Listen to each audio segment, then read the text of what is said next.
হযরতে ফাতেমাতুজ জাহরা রাদিয়াল্লাহু আনহার ঘরের দরওয়াজার সামনে গিয়ে দাঁড়ায় বলে, হে ফাতেমা দরজা খোলো। হযরতে ফাতেমা দরজা খোলে না। আল্লাহ রাসূল বললেন আবার, হে ফাতেমা দরজা খোলো। হযরতে ফাতেমা দরজা খোলে না। আবার আল্লাহ রাসূল একটু উচ্চ আওয়াজে বললেন, হে ফাতেমা, তোমার ঘরের সামনে বিশ্বনবী মুহাম্মদুর রাসূলুল্লাহ দাঁড়ালো, হে ফাতেমা দরজা খোলো। হযরতে ফাতেমা বুঝতে পেরেছে আমার বাবা রাগ হয়ে গেছে, কষ্ট পাচ্ছে, দরজা না খুলে এই মুহূর্তে কষ্ট পাবে, রাগ হয়ে যাবে। এই জন্য হযরতে ফাতেমা চোখের পানি ছেড়ে দিয়ে কাঁদো কাঁদো কণ্ঠে বলে, বাবা, আমি ফাতেমা কেমন করে আপনার সামনে হাজির হব? আমার পরিপূর্ণ সদর ঢাকার মতো পর্যাপ্ত পরিমাণ কাপড় যে আমি ফাতেমার দেহের মধ্যে নাই। এই কথা শোনার সঙ্গে সঙ্গে আল্লাহ নবী আর নিজেকে ধরে রাখতে পারলেন না। আল্লাহ নবী টপ টপ করে চোখের পানি ছেড়ে দিয়ে কান্না শুরু করে দেয়। নিজের গায়ের চাদরটা খুলে দরওয়াজার ফাঁক দিয়ে ভিতরে দিয়ে বলে, হে মা ফাতেমা, লাও চাদরটা গায়ে জড়ায়া তারপর আমার সামনে এসে তুমি হাজির হও। ও মুসলমান বন্ধুরে, এমন অভাব কি আজকে আমাদের জীবনে আসছে নাকি? এমন দুঃখ তো আমাদের জীবনে এখনো আসে নাই।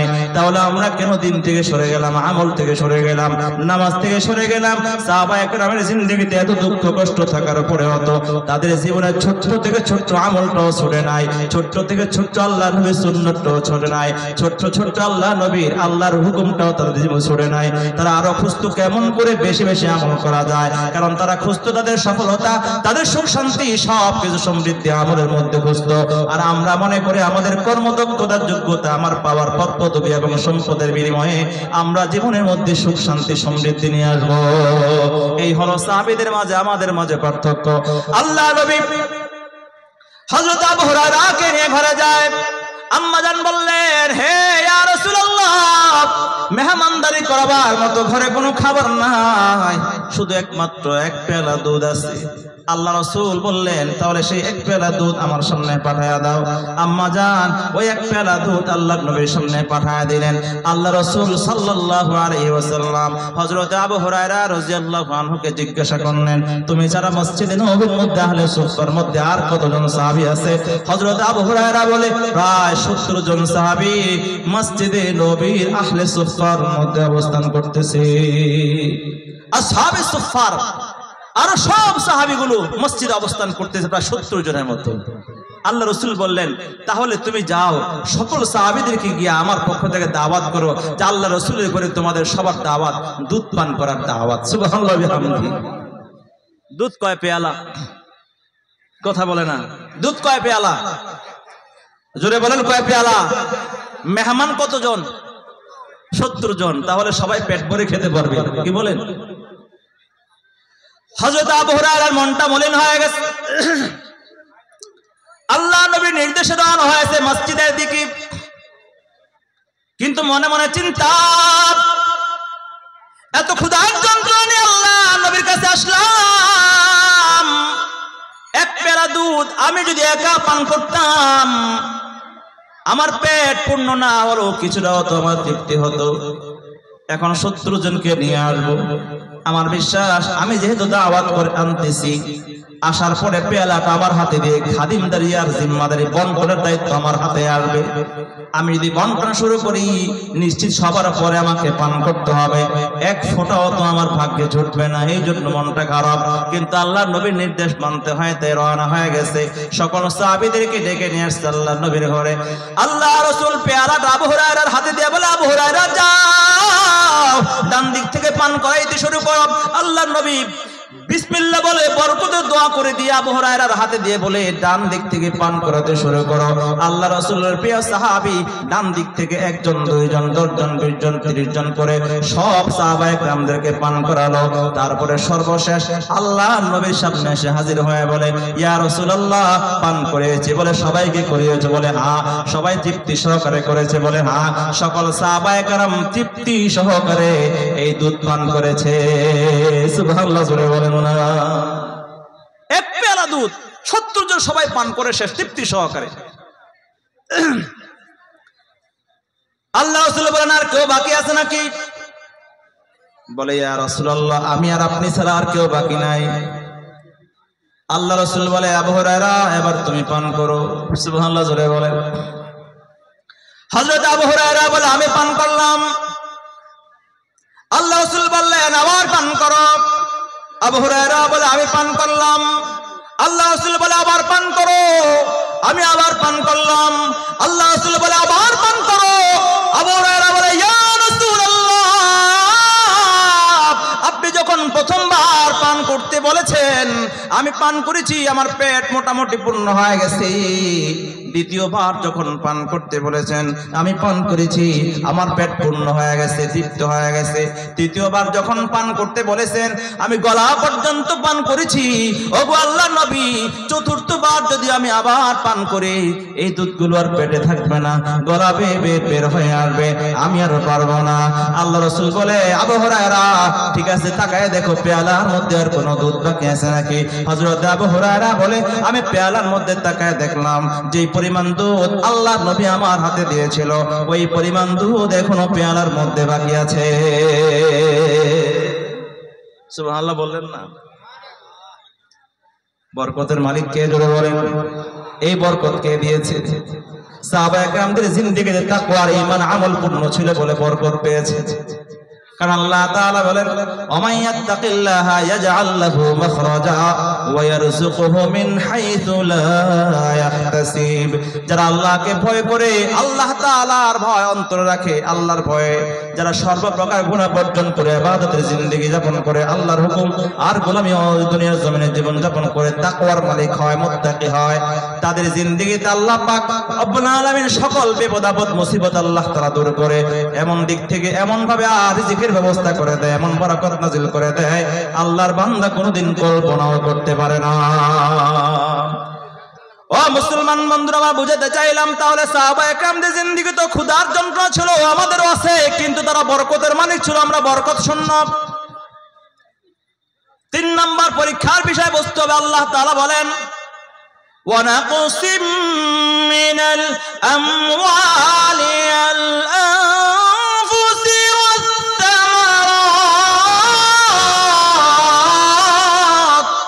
আল্লাহ পাক রব্বুল আলামিন বলেন, তোমাদের জীবনের সম্পদ বিনষ্ট করার মাধ্যমে, সম্পদ কমিয়ে দেওয়ার মাধ্যমে তোমাদেরকে পরীক্ষা করা হবে, তোমার মাল নষ্ট করার মাধ্যমে পরীক্ষা করা হবে।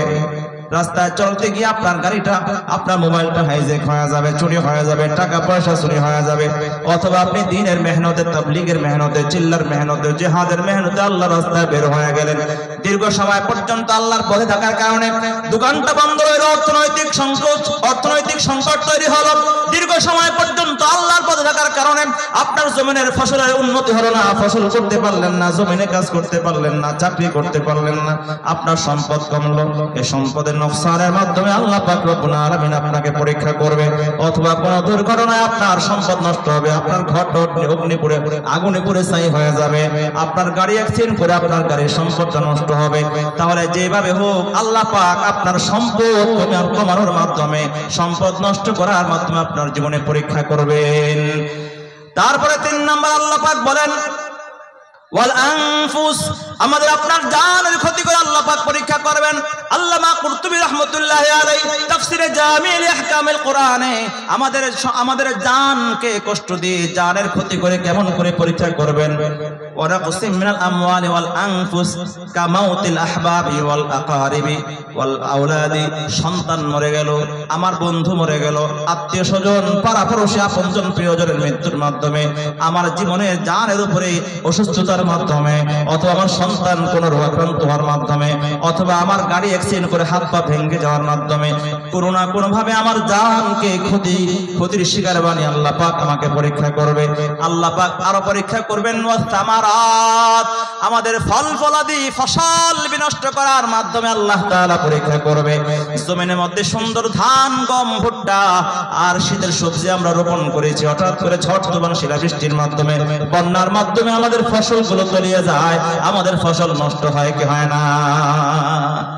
আল্লাহ পাক রব্বুল আলামিন বলেন, এই ফসল নষ্ট করার মাধ্যমে তোমার পরীক্ষা হবে। তাহলে এই পরীক্ষার মধ্যে আমাদের করণীয় কি হবে?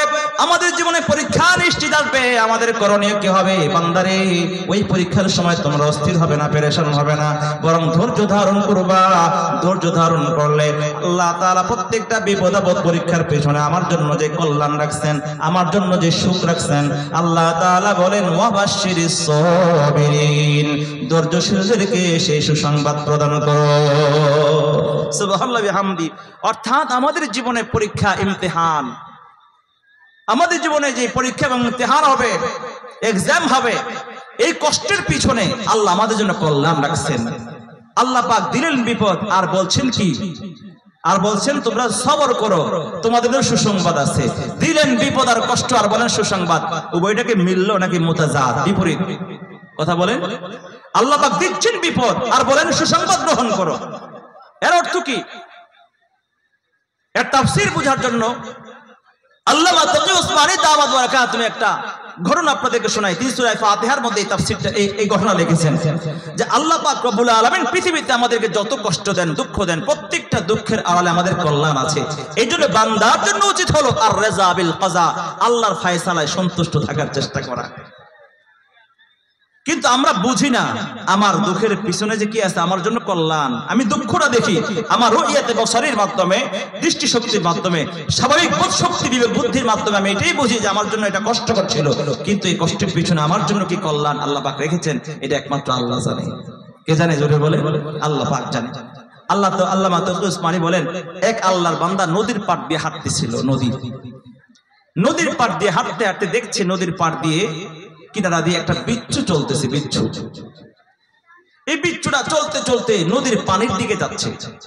আচ্ছা, বিচ্ছু কি জলের প্রাণী নাকি স্থলের প্রাণী? কথা বলেন। তাহলে এই বিচ্ছু যাচ্ছে পানির দিকে। আল্লাহর বান্দার অন্তরে কৌতূহল জাগলো, আমি দেখবো এই বিচ্ছুটা কোথায় যায়। একটা কৌতূহল, এই পিছনে পিছনে চলতেছে। চলতে চলতে লক্ষ্য করলে বিচ্ছু পানির দিকে অগ্রসর হচ্ছে। চলতে চলতে পানির পর্যন্ত পৌঁছে যায়। নদীর জলের কাছাকাছি যাওয়ার পর বিচ্ছু আর সামনে অগ্রসর হতে পারে না। এমন মুহূর্তে নদীর ভিতর দিক থেকে একটি কচ্ছপ সাঁতার কাটতে কাটতে ওই বিচ্ছুর সামনে এসে দাঁড়িয়ে যায়। যেন দীর্ঘ সময় পর্যন্ত একজন প্যাসেঞ্জার অপেক্ষা করছে নৌকার জন্য। নৌকা আসলে যেমন করে লাফ দিয়ে উঠে যায়, তেমনি ভাবে বিচ্ছুটাও লাফ দিয়ে কচ্ছপের পিঠে চড়ে যায়। সুবহানাল্লাহ জোরে বলেন না।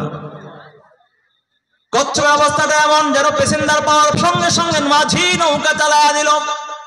কচ্ছপটাও বিচ্ছুকে পিঠে নিয়ে নদীর দিকে চলতে লাগলো। আঁকা বাঁকা পথ পাড়ি দিয়ে দীর্ঘ পথ চলার পর ওই কচ্ছপটা নদীর অপর প্রান্তে যখন পৌঁছতো, বিচ্ছুটা লাফ দিয়ে আবার অপর পারে স্থলের মধ্যে নেমে গেল, আবার হাঁটতে শুরু করলো। আল্লাহর বান্দা এই দৃশ্য দেখে পিছন দিক থেকে তিনিও কিন্তু নৌকা নিয়ে বিচ্ছুকে ফলো করতেছিলেন, কোথায় যায়। বিচ্ছু যখন নেমে গেল, আল্লাহর বান্দাও নৌকা থেকে নেমে বিচ্ছুর পিছে পিছে চলতেছেন।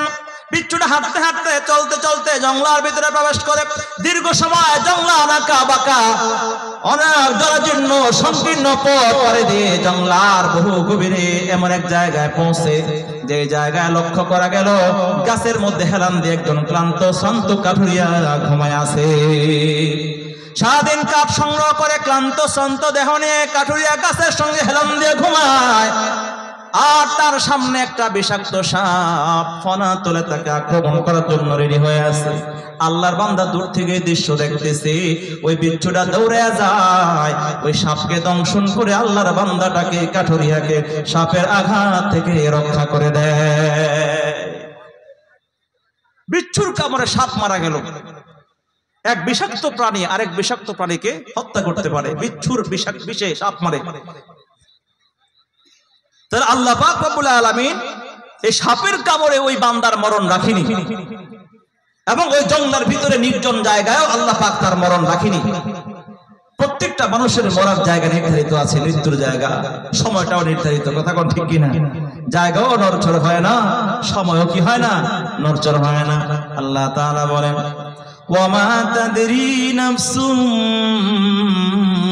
বিআইয়ি আরদিন তামুত। আল্লাহ তাআলা বলে, পৃথিবীর কোন মানুষ জানে না কোন জায়গায় তার মরণ হয়। কিন্তু কোন সময় হবে সেই সময়টাও জানে না। মরণ হবে নিশ্চিত, সন্দেহ আছে? সময় নির্ধারিত, জায়গা নির্ধারিত, মরার নিশ্চিত, কিন্তু আমরা এতটুকু জানি আমাদের মৃত্যু হবে। কোথায় হবে, কখন হবে, শুধু এতটুকু জানি না। ঠিক কিনা জোরে বলেন? যেখানেই থাকে মরা হবে। আল্লাহ পাক রব্বুল আলামিন বলেছেন, আইনামা তাকুনু ইউদরিকুকুমুল মাউত ওয়ালাউ কুনতুম ফি বুরুজিম মুশাইয়াদা। তুমি সুরক্ষিত দুর্গের ভিতরে যদি আশ্রয় নাও, সেখানেও তোমার মালাকুল মউত পৌঁছে যাবে। আল্লাহ পাক বিগত করোনার কয়েক বছরে দেখিয়েছে কত মানুষ কত ক্লাস বেষ্টিত জায়গায়, আবদ্ধ জায়গায়, সুরক্ষিত জায়গায়, দেশ বিদেশে নানা নির্জন জায়গায় আশ্রয় নিয়েছে। মরা থেকে, করোনা থেকে বাঁচার জন্য বাঁচতে পারছে না? কিছু কথা বলেন না, বাঁচতে পারছে? कैसे कैसे ताजदार बादशाह चल बसे, वो खजीना बाला खाना शान शौकत क्या हुई। कैसे कैसे रानिया शाहज़ादिया तन बदन सब गल गया है, शक्ल सूरत क्या हुई। কেউ দুনিয়ার জীবনে বাঁচতে পারবে না, থাকতে পারবে না, মরার সময় মরা হবে। আল্লাহ পাক রব্বুল আলামিন বলেন, فإذا جاء أجلهم لا يستأخرون ساعة ولا يستقدمون।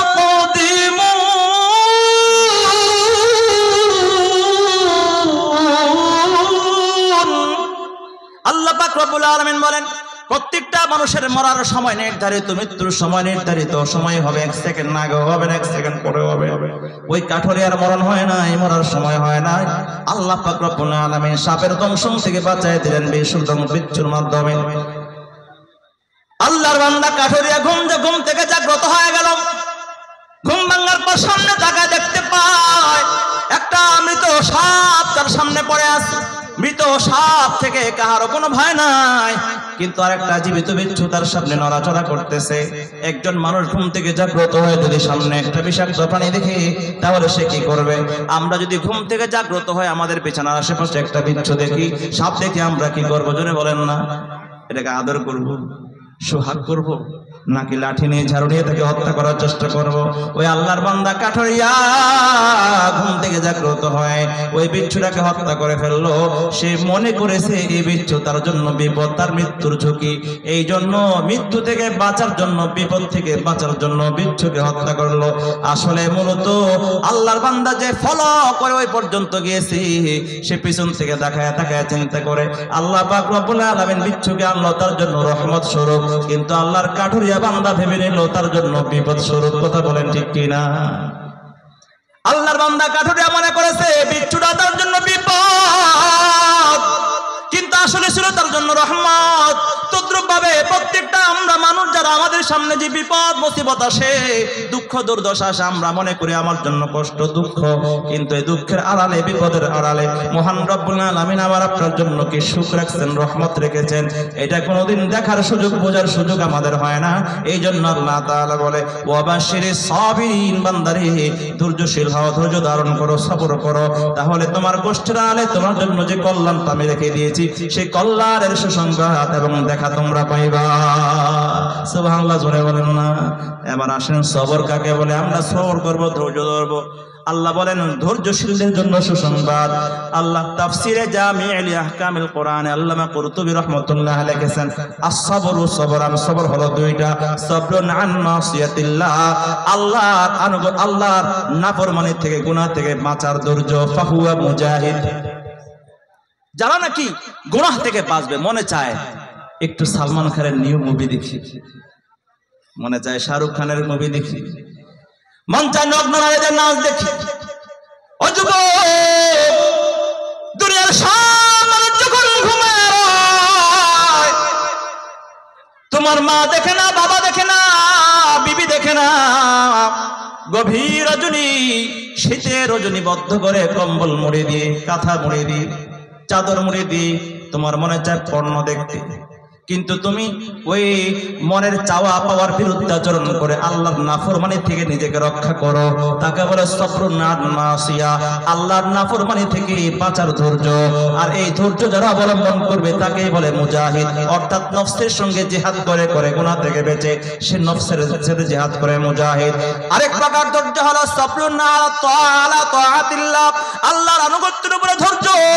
ফাহুয়া আবিদ। আল্লামা কুরতুবী রাহমাতুল্লাহি আলাইহি তাফসীরে জামিল আহকামিল কোরআনে বলেন, আল্লাহ পাক রব্বুল আলামিন হুকুম পালন করার ধৈর্য।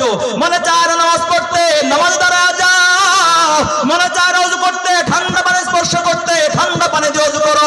মনে চায় না তেলাওয়াত করতে, তেলাওয়াত করো। হে যুবক রে, মনে চায় না জলসা আসতে, জলসায় ঢুকে পড়ো।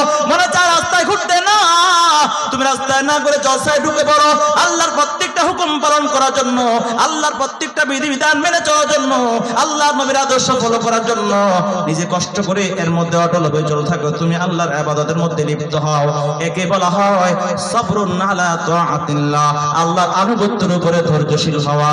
যারা এই ধৈর্যশীল হবে তাদেরকে বলা হয় আবেদ, ইবাদতকারী। আবার কেউ কেউ বলেছেন আল্লাহ পাক রব্বুল আলামিনের কাছে সাহায্য প্রার্থনা, আল ইস্তিআনাতু বিল্লাহ, আল্লাহর কাছে সাহায্য চাওয়া। যে কোনো মুসিবতে আল্লাহর কাছে সাহায্য চাওয়া, আফসোস না করা, হুতাশ না করা, কান্নাকাটি না করা, আল্লাহর কাছে আশ্রয় চাওয়া, সাহায্য চাওয়া। সাহায্য চাইবেন আবার কিভাবে, এটা আল্লাহ তাআলা বলে দিয়েছে, ইযা আসাবাতুহুম মুসিবাতুন ক্বালু ইন্না লিল্লাহি ওয়া ইন্না ইলাইহি রাজিউন। যখন তোমাদের কোনো মুসিবত আসবে সঙ্গে সঙ্গে ইন্না লিল্লাহ পড়বা আর আল্লাহর কাছে সাহায্য চাইবা। কিভাবে সাহায্য চাইবা? ওয়াস্তাঈনু বিস-সাবরি ওয়াস-সালাহ, সালাত পড়ার মাধ্যমে, নামাজ পড়ার মাধ্যমে সাহায্য চাও, ধৈর্যের মাধ্যমে সাহায্য চাও। ইন্নাল্লাহা মা'আস-সাবিরিন, ধৈর্যশীলদের জন্য আল্লাহ তাআলা আছে। তাহলে আরেক প্রকার ধৈর্য হলো আল্লাহর কাছে সাহায্য চাওয়া। আবার কোন মুফাসসিরগণ লিখেছেন আরেক প্রকার ধৈর্য হলো আল্লাহর আনুগত্যের উপরে অটল অবিচল থাকা। অর্থাৎ আল্লাহ পাক রব্বুল আলামিন আমাকে ঈমানদার বানিয়েছে, অতএব মৃত্যু পর্যন্ত ঈমানের উপর অটল থাকো। আল্লাহ পাক নামাজে বানিয়েছে, মৃত্যু পর্যন্ত নামাজে থাকো। আল্লাহ পাক মাথায় টুপি পরার তৌফিক দিয়েছে, মৃত্যু পর্যন্ত টুপি মাথায় রাখো। তাবলীগে গিয়া চিল্লা দিয়া দাঁড়িয়ে রাখলাম, মৃত্যু পর্যন্ত দাঁড়িয়ে রাখো। আল্লাহ পাক রব্বুল আলামিনের ইবাদত বন্দেগী ঈমানের উপরে চিরদিন অটল অবিচল থাকা। এমন অটল অবিচল যারা থাকবে তারা মৃত্যুর সঙ্গে সঙ্গে আল্লাহর জান্নাতে প্রবেশ করবে। সুবহানাল্লাহ, জোরে বলেন না সুবহানাল্লাহ। আবু হাশিম রাহমাতুল্লাহি আলাইহি। তাহলে আল্লাহ পাক রব্বুল আলামিনের আনুগত্যের উপরে অটল অবিচল, ইস্তিকামত আলা দীনিল্লাহ, আল্লাহর দ্বীনের উপর কি থাকা, অটল অবিচল থাকা। এই জিনিসটা আমাদের মধ্যে নাই। একদিন নামাজ পড়লে 3 দিন পড়ি না, জুমার দিন পড়লে পুরো সপ্তাহ পড়ি না, আমলের মধ্যে ইস্তিকামত নাই। তেলাওয়াত একদিন করলে 3 দিন করি না, জলসা 1 ঘন্টা শুনলে 3 ঘন্টা বাইরে ঘুরি। আমলের মধ্যে কিনা ইস্তিকামত নাই। এমন না যে মাগরিবের পর থেকে আলোচনা শুরু হয়েছে আমরা শুরু থেকে শেষ পর্যন্ত শুনলাম, এমনটা কিন্তু করি না। আমাদের ধৈর্য হয় না। 3 ঘন্টা 6 ঘন্টা পর্যন্ত যাত্রার প্যান্ডেলের সামনে দাঁড়িয়ে যায়, মেলার মধ্যে দাঁড়িয়ে দাঁড়িয়ে নগ্ন নারীদের নাচ গানের মধ্যে আমার অটলতা অবিচলতা আছে। মশার কামড় খেয়ে ঝড় বৃষ্টি উপেক্ষা করে কাদা মাটিতে দাঁড়িয়ে শীতের মধ্যে কোন করে শীতের মধ্যে শীত উপেক্ষা করে আমরা যেমন করে মেলার মধ্যে গান বাজনা শুনি, জলসার মধ্যে এমন করে জমে থাকি না, ইস্তিকামত নাই। কথা বলেন ঠিক কিনা? আমার কথায় আপনারা দুঃখ পাচ্ছেন? এটাই বাস্তবতা। আমি ইন্ডিয়াতে জানুয়ারির প্রথম সপ্তাহে আমাদের বাংলাদেশে একটা লোক দেখানো নির্বাচন হয়েছিল। ওই সময় আমাদের প্রোগ্রাম বন্ধ ছিল বলে 1 সপ্তাহের জন্য এসেছিলাম এই দিনাজপুর, উত্তর দিনাজপুরের দিকে। ওখানে কি দেখেছি সেটা বলে লাভ নাই। আমি এই গত 3 দিন পর্যন্ত যা ঘুরতেছি, যতগুলো জলসায় গেলাম সব জায়গায় একটা জিনিস লক্ষ্য করলাম, যতগুলো ঘুরলাম সব জায়গায় লক্ষ্য করলাম যে প্রচুর পরিমাণে মেলা হয় আপনাদের এলাকায়, ঠিক না? প্রচুর পরিমাণে মেলা। আচ্ছা, এই মেলাগুলোর মধ্যে কি হয়? গান হয়, নাচ হয়, বাদ্য হয়। এগুলো তো সবগুলা কি বিধর্মী আছে নাকি মুসলমানও আছে? কথা বলেন না কেন? মুসলমান বেশি না ওরা বেশি? এর মুসলমান না গেলে, মুসলমান যুবক না গেলে তো এগুলো জমেই না। তো কেমন মুসলমান হলাম আমি? কেমন মুসলমান হলে আমার স্বপ্ন, একজন মুসলমানের স্বপ্ন থাকবে কিভাবে তার জীবনটাকে ঈমানের উপরে, আমলের উপরে কি করা যায়, অবিচল রাখা যায়। তা আমি নামাজ পড়লাম, নামাজ পড়ে যদি আবার মেলায় চলে যাই, তাহলে এই নামাজের যে নূর আছে, ইবাদতের নূর আছে, এটাকে থাকবে? আমি যে নেকি অর্জন করলাম এই গুনাহের মাধ্যমে সব নেকি ধ্বংস হয়ে যাচ্ছে। আল্লাহর আনুগত্য অটল অবিচল থাকেন। আল্লাহ পাক রব্বুল আলামিন অবশ্যই সাবিরিন, ধৈর্যশীলদের যে সুসংবাদ। ধৈর্যশীল কি বললাম? আল্লাহর আনুগত্যের উপরে কি থাকা? অটল অবিচল থাকা। সূরা সহিহ বুখারীর মধ্যে 14 নং হাদিসে আল্লাহ রাসূল বলেছেন যে 3টা জিনিস যদি কোনো মানুষের ভিতরে থাকে তাহলে সে ঈমানের স্বাদ পায়, ঈমানের মজা পায়। কোনো মানুষ ঈমানের স্বাদ আর মজা পাওয়া মানে কি? ঈমানটা পূর্ণ হয়ে যাওয়া। কারণ একটা ফল তখনই স্বাদ আসে যখন পরিপক্ক হয়, এটা পেকে যায়, তার মধ্যে স্বাদ আসে। ঈমান পূর্ণ হওয়া, ঈমানের স্বাদ মানে, ঈমানের মজা মানে, ঈমান পূর্ণ হওয়া। 3টা জিনিস লাগে। কয়টা? যদি বলেন, এই হাদিসের অনুবাদ করে আমার শেষ। 3টা জিনিস লাগে। 1 নাম্বার, আল্লাহ রাসূল বলেন, قال النبي صلى الله عليه وسلم ثلاث من كن فيه وجد حلاوة الإيمان। 3টা গুণ অর্জন করলে ঈমানের স্বাদ এবং মজা পাওয়া যায়। 1 নাম্বার, আইয়াকুন আল্লাহু ওয়া রাসূলুহু আহাব্বু ইলাইহি মিম্মা সাওয়া। পৃথিবীর সবকিছুর চাইতে আল্লাহ এবং আল্লাহ রাসূলকে বেশি মুহাব্বত করা, বেশি ভালোবাসা।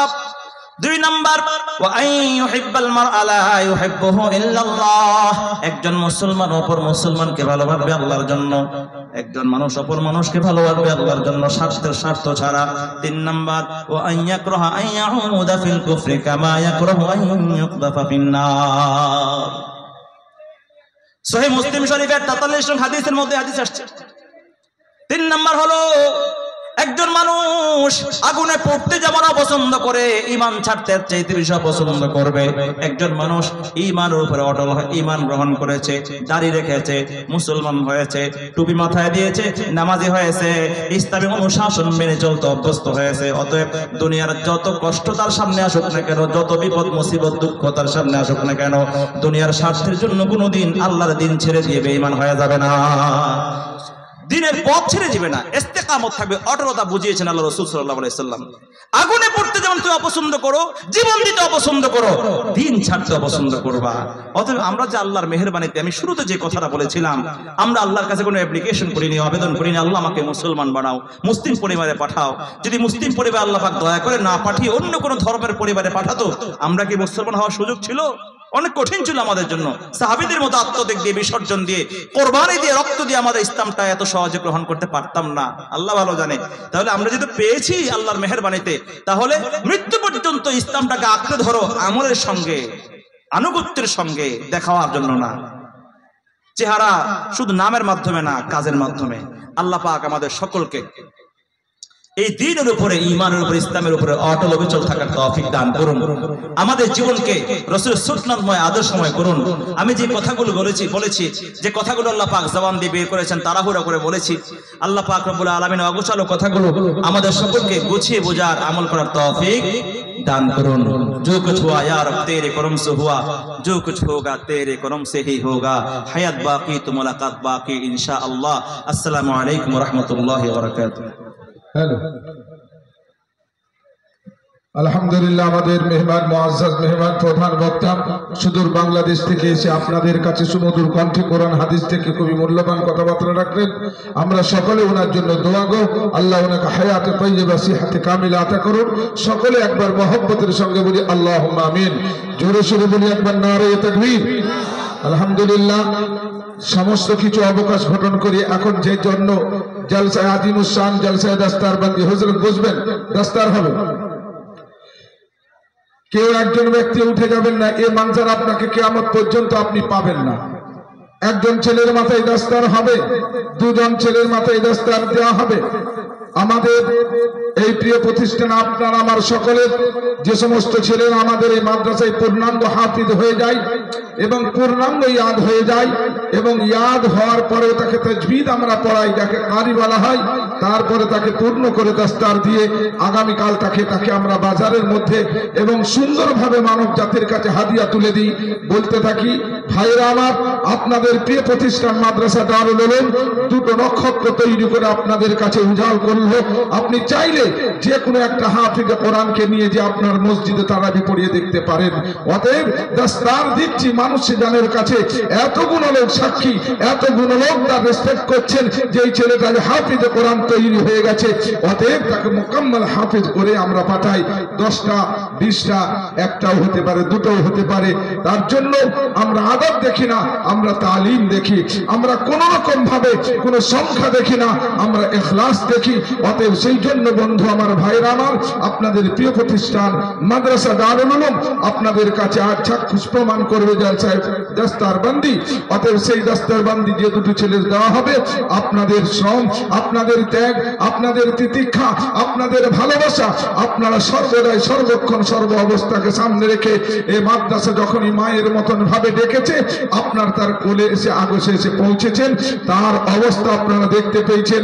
মাদ্রাসা ছোট ছিল, বড় হয়েছে, মাদ্রাসা ছোট ছিল, লম্বা হয়েছে। আমরা একবারে সিঁড়ির কাঠ পর্যন্ত যদি কেউ এসে থাকেন, এই ঠান্ডার শীতে দুটো ছেলে রাখতে পারবো না এমন বিল্ডিং ছিল না আমাদের কাছে। হয়েছে আলহামদুলিল্লাহ। আমরা কেরাতের প্রোগ্রাম এখানে চালু করেছি, আরবি দরজার প্রোগ্রাম চালু করেছি। অতএব বন্ধু আমার, সেই সমস্ত ছেলেরা যারা ফারেক হয়ে যাচ্ছে, তারা আমাদের এখানে আরবি দরজাও পড়তে পারবে। আমরা জেনারেল কোর্স একবারে 1 থেকে 12 পর্যন্ত আমাদের ব্যবস্থা আছে। মাস্টার দিয়ে আমরা টিচিং দিই আলহামদুলিল্লাহ। মাধ্যমিক, উচ্চ মাধ্যমিকের ছেলেরা আমাদের এই মাদ্রাসায় যারা পড়াশোনা করেছে, মাধ্যমিকে 500-র উপরে প্রত্যেকটা ছেলে নম্বর পেয়েছে। প্রত্যেকটা ছেলে মাদ্রাসার সঙ্গে টাচ রাখে এবং সরকারি মাদ্রাসা, সরকারি স্কুলের সঙ্গে আমরা টাচ দিই। আমাদের খাওয়া দাওয়ার মেনু একবারে শনিবার থেকে শুক্রবার পর্যন্ত মাছ থাকবে, ডিম থাকবে, মুরগি থাকবে। এটা হচ্ছে দুপুরের খাওয়া। এই 3টের মধ্যে 3টেই থাকবে, আপনারা দেখে নিতে পারেন। রাতের বেলা ডাল সবজির খাওয়া দাওয়ার থাকে। এটা সকালবেলা আমরা আর ছেলেদের কাছে নাস্তা তুলে দিই এবং ছেলেদের মেডিকেল ডিপার্টমেন্টের যখন প্রাথমিক কোনো শরীর খারাপ হয়, আমরা তার চিকিৎসাও দিই। আবার যখন দেখতে পাই কোনো গরিব এতিম ছেলে, আপনাদের কাছ থেকে সকল নিয়ে এসে ছেলেগুলোর যত্ন নিয়ে